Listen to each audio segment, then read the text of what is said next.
Hi, everybody. It is Helen from the Squiggly Careers podcast, and I wanted to give you a super quick summary of this week's podcast episode, which is all about how to redefine your relationship with work.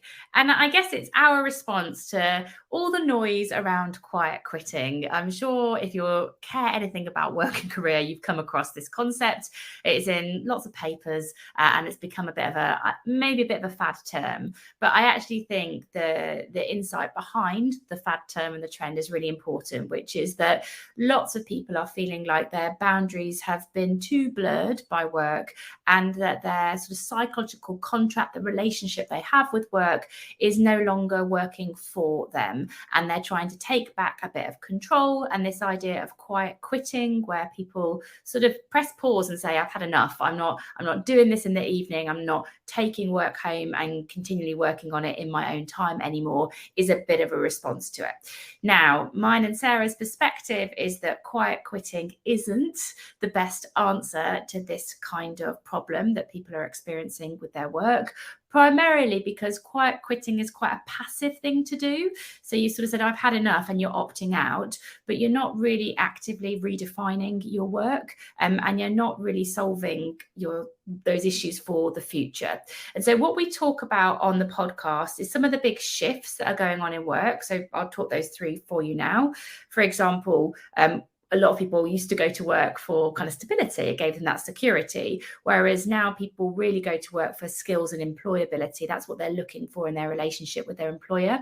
We also talk about a lot of people used to kind of want and expect promotion after promotion, but now people are looking to work in ways that give them more of a sense of progression, more squiggliness, developing in different directions. Also changes where people expected to be there for the long term, for their future, but now people are looking for much more flexibility and freedom in their work. And this idea that we go to work for the highest performing organizations, actually now people are looking for high purpose cultures in terms of the companies they want to work for. So these are some of the shifts that are going on. And there's a bit of a tension really with what people want from their work now, this skills and employability, progression, flexibility and purpose, and what they find themselves working on and the ways they find themselves working. And rather than quiet quitting in response to a potential conflict or a gap that people might have got, what we talk about on the podcast is ways that people can actively redefine their work. So what do you do if you want your organization to invest in your employability? What do you do if you're looking for more progression or more flexibility or a greater sense of purpose? Because ultimately we want you to take control of your squiggly career so that you can benefit more from the opportunities and you can individualize your career more. So that is what we talk about, and that is our response to this idea of quiet quitting. And you can get the podcast pretty much everywhere. We've just past 2.5 million downloads.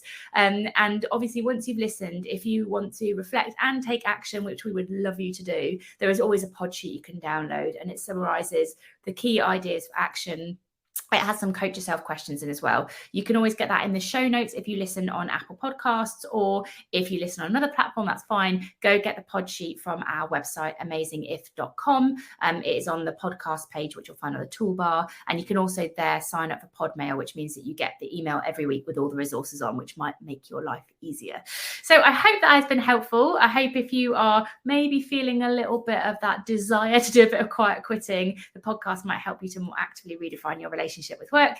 And if there are any topics you would like Sarah and I to cover, let us know, because we do take requests. Speak to you all very soon. Bye for now.